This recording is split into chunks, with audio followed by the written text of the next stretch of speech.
Welcome to Designing Purpose, your guide to finding and pursuing the career you were meant for, with me, life and career coach Brooke Cretz.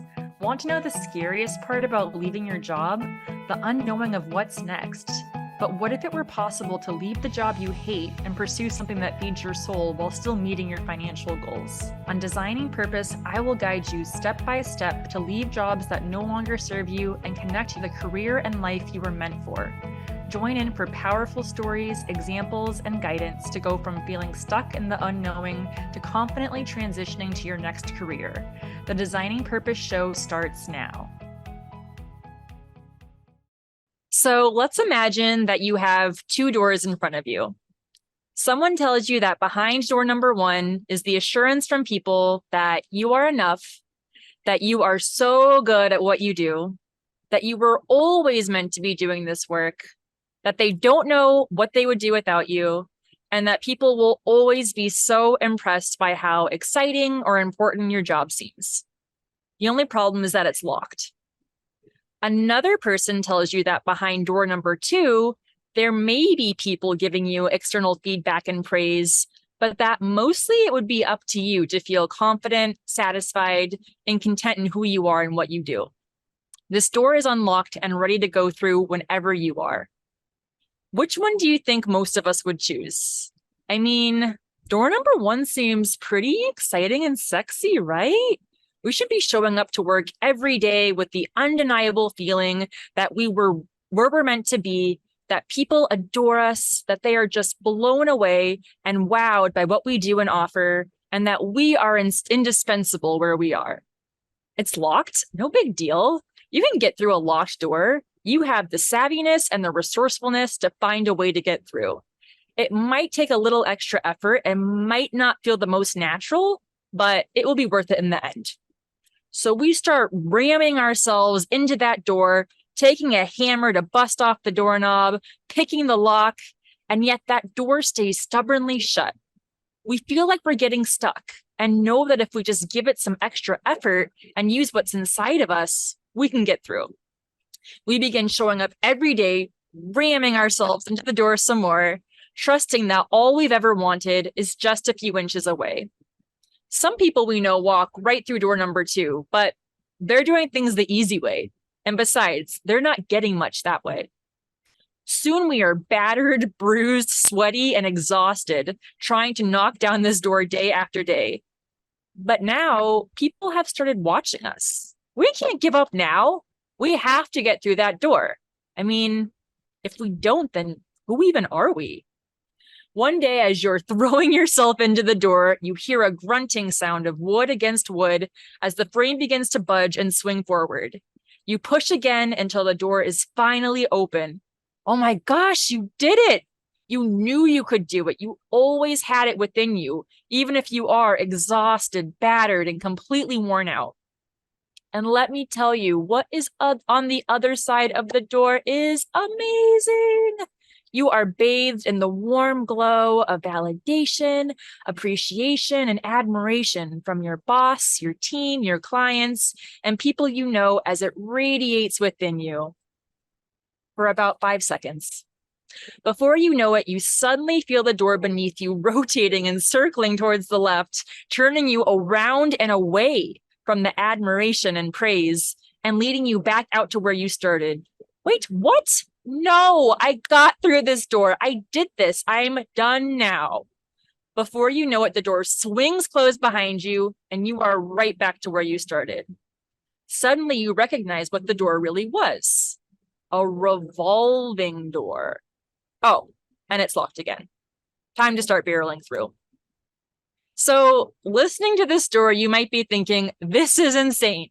Who would be so desperate for what seems like very superficial and now, as we know, fleeting forms of happiness that they would put themselves through so much pain, exhaustion, and misery?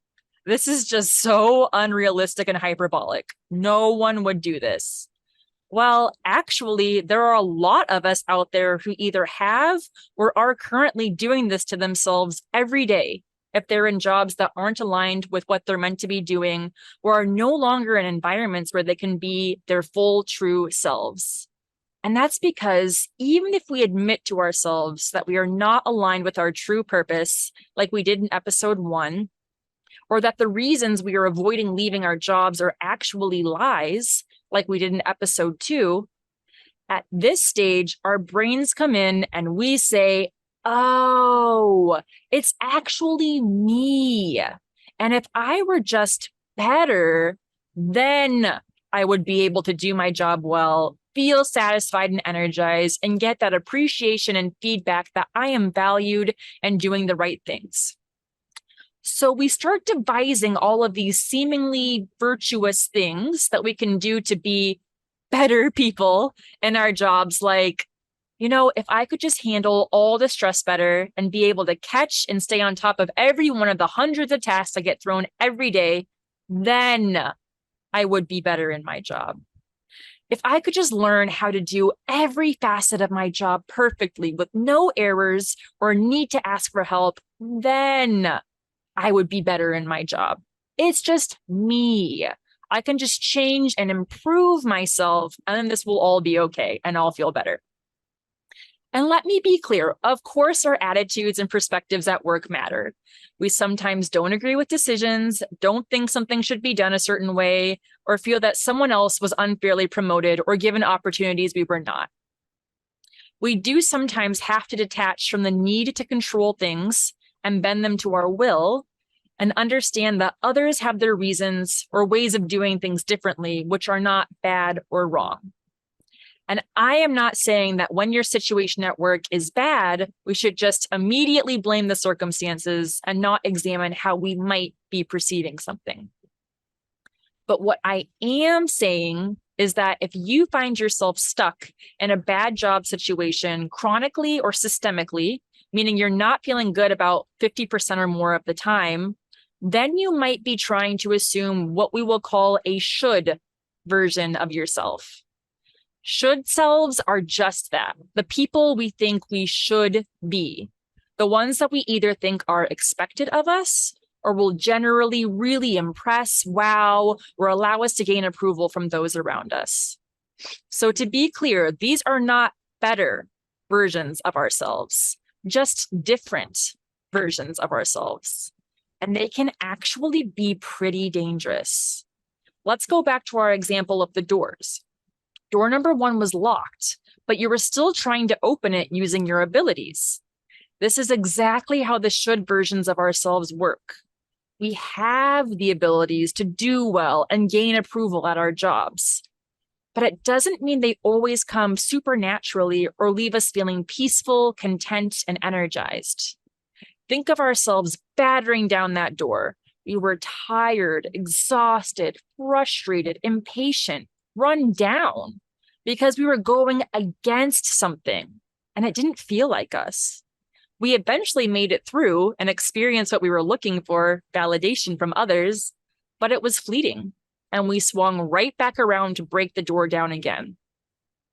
That's because when we assume an identity that is not ours at the core of our being, or what we'll call our true selves, we will actually never feel fully satisfied or fulfilled, no matter how much praise, external validation, title, pay, or other benefits we receive. Because we're not only not being ourselves, we're using some not very good sides of who we are to assume these other identities, leaving us feeling tired, frustrated, and always hungry for more validation, more assurance that we are enough and can do what we feel we should. We think it's a winning game because it will result in affirmation and acceptance from others that we were meant to be there. But actually, it just creates more tension, fear, and exhaustion, keeping us in things that we just weren't meant for. And there is nothing wrong with us for that. Remember door number 2? That is you as your true self, getting to live in the fullest expression of your purpose. It is unlocked and available to you at any time, but feels scary because there's no guarantee of validation or admiration. And in fact, we're mostly worried about how others would view or judge us for doing those things. But actually, the real winning game is when we accept who we are, how we work best, and what we need to live and work from that place, a place of balance, ease, and wholeness, not proving our worth to others, especially when they don't deserve it. And the thing is, those people you were trying so hard to impress and prove yourself to, they're probably also playing the losing game, spinning that revolving door and getting banged up in the process. And when we keep trying to be people who we think we should be, but who aren't at the core of who we are, we stay stuck. So over the course of this episode, I will illustrate 3 common should selves many of us have or do embody, and why they are actually harming us rather than helping us achieve what we want. And these are, I should stick to my course, I should do it all, and I should help everyone who needs me. And once we have discussed what these look like, what they are rooted in, and why embodying them is actually a losing game, I would like you to honestly answer this one question by the end of the episode. Can I let go of the should selves that are separating me from new and better possibilities? Can I recognize that these are actually not better versions of me, just different? And that when I lean into what I am actually meant for, there will be so much more fulfillment and so much less pushing, forcing, and exhaustion. So let's examine the first of the most common should selves. I should stick to my course. So this should self thinks, I thought I knew exactly what I wanted to do and even got some fancy degrees and high profile experience in this field, but now it doesn't feel right. I stayed longer than I should because I'm worried people would think less of me or judge me for not living up to my full potential. And this should self is ultimately rooted in regret. So if you embody this should self, you probably felt drawn to a more linear path of things you knew you could do really well, or things that felt stable, or things that were impressive or recognizable to others. You likely had to earn 1 or more degrees, and maybe you've been in the same job or the same industry for a long time, perhaps even your entire career. And while it's not always the case, I do see this more in clients who have an MBA, have a law degree, or have something that took them a long time, cost a lot of money, and now after doing things within that for some time, they no longer feel right in it, or it didn't exactly turn out as they had expected it would. And especially when we feel like we had chosen a path, planned it out, and thought we knew exactly why it would be a good fit for us, while also usually impressing other people in the process, it can feel very embarrassing and vulnerable to say that we want to do something else. It's the classic sunk cost fallacy of, I put too much of my time, my money, my reputation into this, that others would perceive that I had just given up or I couldn't handle it, and I would fall out of favor with them. So you stay in the job and you probably actually do it really well and feel capable in what you're doing on a daily basis, but your heart isn't really in it. Something feels off. And that is why this is a losing game, because it keeps you trapped in something you thought you should be doing, and in some cases is really admirable to others. But now you realize that it's not fueling you for the right reasons. And it's leading you to experience resentment, frustration, anger at yourself for not moving on sooner, or for making poor choices in life and not getting it right the first time, anxious about perceived lost time, feeling doubtful or distrusting of what you want if it's not on the set path, and pressure to get it together because other people can.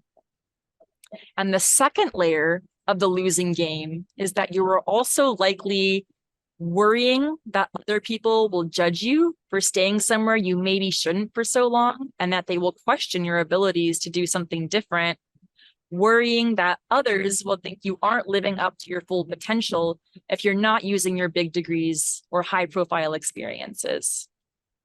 And when we experience these things, it activates that highly capable but a little bit darker side of ourselves, and it's the fear and the scarcity mindset that drives us at work, not the enjoyment, the curiosity, or the playfulness of what we are actually doing, but that need to show others that we made the right choices, that we are cut out for this path, and that we will keep moving up as we should. And so those of us in this should self might start finding shinier opportunities or events that add to the prestige, or join things where we'll be exposed to more people who see our qualifications and achievements in an effort for us to validate our choices. And while that technically would be advancing ourselves in our jobs, it would also be using means that end up harming us along the way because we have lost out on who we are and what we're meant to be doing. And when we are and what we're meant to be doing as our true selves, those feelings of resentment, anxiety, and self-anger, or that nagging worrying of how others will judge you if you leave what you're doing, won't be nearly as present because you'll be motivated by your true self and can use the parts of you which helped you earn that external prestige, like focus, determination, and thirst for knowledge, but to do things that fuel you and your enjoyment of the process, not the need to produce a shiny and impressive outcome for others. This leads us to the second should self. I should do it all. So this should self thinks other people can keep up and perform really well in this job and receive lots of positive affirmation and praise for it. So I just need to get it together to prove I can be like them. If I leave, it shows I'm not actually good enough to do this. And this should self is ultimately rooted in comparison to others. So we might come to the conclusion that we are unhappy in our jobs and that this is not the place for us. But sometimes what happens is that we think about leaving, we look around and say, well, wait a minute. All of these other people are actually able to keep up and do all the things they need to in their job. And in fact, it kind of seems like they thrive on it. And if all these other people can do it, does it mean I'm actually not as good as them by leaving? So we start vowing to do more, to keep up, to show and to prove to everyone that, hey, I am good enough to be here. I can keep my budgets organized, stay on top of all my meeting agendas, build great relationships with my clients, never miss an email, develop gorgeous plans and proposals, innovate better ways to do things for the team, and more. And the thing is, I guarantee you can. You probably do have the organization skills and focus and abilities to do all of those things and more. But when you're in the should self, you usually don't feel like you're enjoying the journey and that you have to constantly perform to stay in your job. So you may actually find yourself predominantly feeling exhausted, burned out, overwhelmed, forgetting about self-care, like you're lazy if you don't keep doing more, like nothing you do is good enough. And the second layer of the losing game is that you're likely always worrying that others will be preferenced for you for opportunities, promotions, and more. Worrying that others will see you as not being able to cut it in a high-performing job. Worrying that others will devalue your abilities, making you doubt yourself to handle another job. So again, you are using your capabilities you have within you, like organization, focus, determination, learning quickly. But when we do these things using our should selves, we actually end up bringing out those darker sides of ourselves. And that can really hurt us in the process. And when we operate from that place, there is never going to be a point where your brain will tell you that you're doing enough. The quick hit of appreciation or admiration will eventually dissipate, and you'll be left wanting to do and prove more to everyone. Meaning not only is there never an end point to doing it all, there's never an end point to not feeling well, sacrificing feeling fulfilled and whole in your true self. And when you are doing what you're meant to and operating from that place of your true self and how you actually work best, you don't feel as much pressure to do it all and keep every single plate spinning effortlessly. You begin to understand what makes you feel alive and invigorated and what you can hand off to other people who may be better placed to do those things. You feel better taking time to rest and recharge yourself. You understand what you can keep planning your days around that makes you feel playful, curious, creative, empathetic. And therefore, you usually achieve more than you could have by doing it all in the frantic, anxious, judgmental embodiment of the should self. And now that we see the difference between finding the things you really enjoy doing and using that to expand and grow more, rather than compulsively doing it all to show people how capable you are and how you can keep up, but end up exhausted in the process, we can admit that being in this place is actually a losing game. This leads us to the final most common should self I encounter, and that is, I should help everyone who needs me. And if you need a visual cue to help you remember this one, just think of my face, because this was by far the biggest should self which kept me stuck. So this should self thinks, I want my boss and coworkers to like me and need me so I can prove how valuable and indispensable I am. If I leave, I'm afraid that everything would fall apart without me. And if it doesn't, I risk realizing I actually wasn't as valuable as I thought I was. And this should self is ultimately rooted in unworthiness.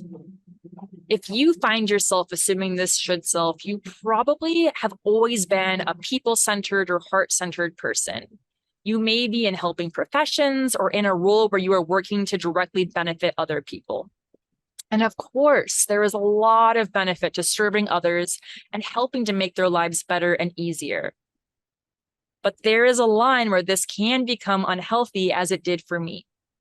I reached a place in my former job where I began feeling really responsible for the other people on my team and that I needed to be the one that they came to so I could nurture them and protect them. And this manifested in me doing way more, trying to keep other people happy and shielding them from doing difficult things by taking them on myself. But who ended up really suffering in the process? Me. And this really came down to the idea that if people didn't need me in the job, then what was I even doing there? What was my purpose? What was the reason to even keep me around? And so I began creating new work for myself, taking on more responsibilities, and doing other things that I thought would please others and make me feel indispensable, but actually created much more of a burden on myself and left me feeling exhausted, terrified of critical feedback, the need to compulsively jump in and take things off others' plates, overly angry and resentful when someone was treated poorly, and anxious as I ran around to make sure everyone was okay. And the second layer of the losing game is that I was always worrying that if people didn't need me, I actually didn't have a meaningful purpose. Worrying that without me, the place would fall apart. And also that I would feel invalidated when it didn't. Worrying that I'd never feel recognized, appreciated, or worthy of all I was contributing and doing by others. So I did more. And this was because my need to help everyone was not motivated by what I was doing, but by the fear that someone would say they weren't happy with what I did and that I actually wasn't needed for that job. Helping people became unhealthy and that I was willing to sacrifice my own well-being in the process while actually limiting my ability to support others because it was being done in such a frantic, fear-based, and inauthentic way.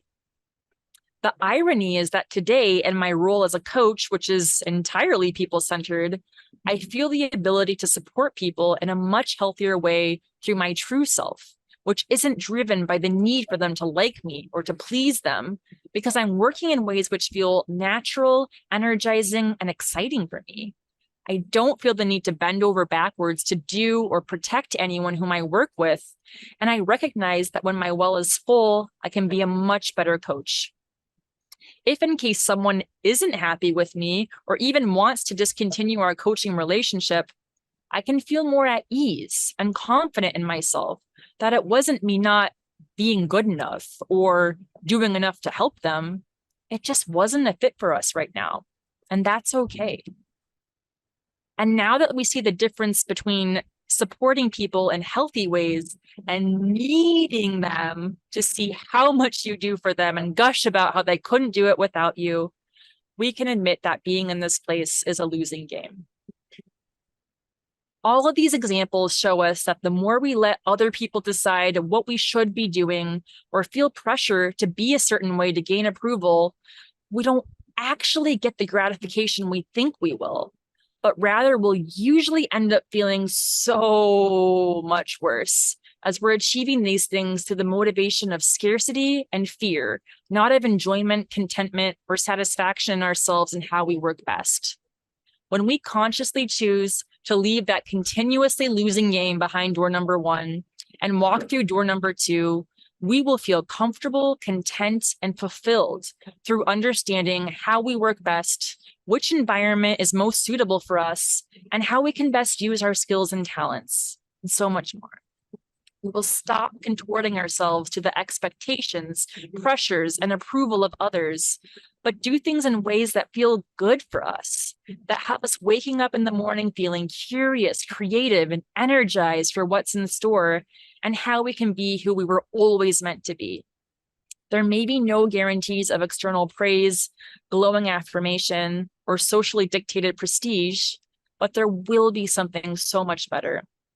The balance, ease, and wholeness of being exactly where you were always meant to be.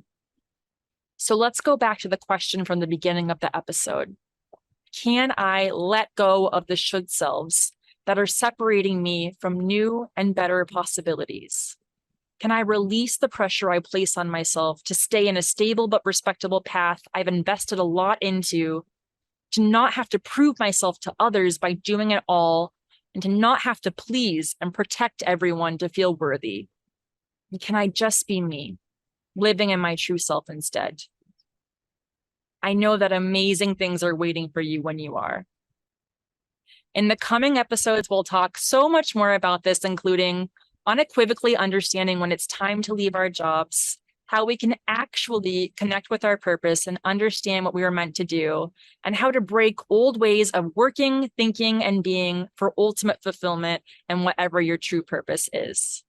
As always, I'm so excited to be on this journey. Thank you so much for listening, and we'll see you next time. You have been listening to Designing Purpose, your guide to finding and pursuing the career you were meant for. If you are curious to navigate the unknowns keeping you stuck in your job and confidently discover and pursue the career you were meant for, tune in every second and fourth Thursday at 3:30 p.m. Pacific Time, 6:30 p.m. Eastern Time on transformationtalkradio.com, where I give straightforward and practical guidance to facilitate your next career move. For more information, visit www.thepurposefulpractice.com.